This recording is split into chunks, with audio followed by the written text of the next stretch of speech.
తదుపరి వృషభ రాశి.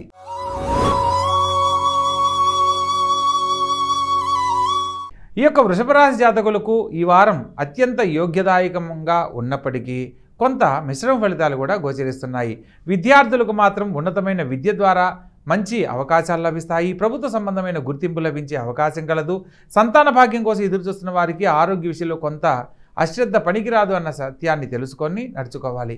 ప్రత్యేకంగా వారం చివరిలో సప్తమ స్థానంలోకి మారుతున్న చంద్రుని కారణంగా కళత్ర సౌఖ్యాన్ని పొందే యోగ్యత లభిస్తుంది. జీవిత భాగస్వామి ఇచ్చే సలహాలన్నీ అనుకూలిస్తాయి.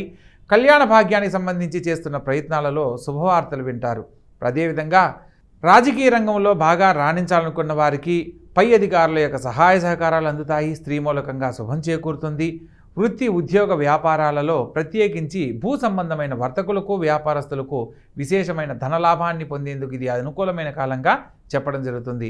అదేవిధంగా విదేశాల్లో స్థిరపడాలనుకున్న వారికి, రాజకీయ రంగంలో రాణించాలనుకున్న వారికి అత్యద్భుతమైన ఫలితాలు గోచరిస్తున్నాయి. తండ్రి గారి సలహా మేరకు చేసే ప్రతి పనిలో కూడా తప్పక విజయం లభిస్తుంది.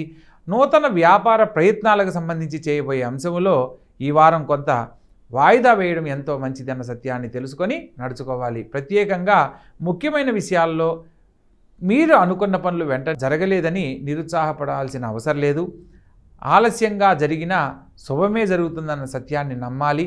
ప్రత్యేకంగా ఈ యొక్క రాశివారు గురు సంబంధమైన దేవతాలయ సందర్శనం కానీ, లేదా విష్ణు సంబంధమైన దేవాలయ సందర్శనము, లేదా ప్రతిరోజు విష్ణు సహస్రనామ పారాయణ వినిన అనేక రకాల శుభాలు సకాలంలో కలిగి ఉన్నతమైన జీవితంలో ఈ రాశి వాళ్ళు శుభపడతారు.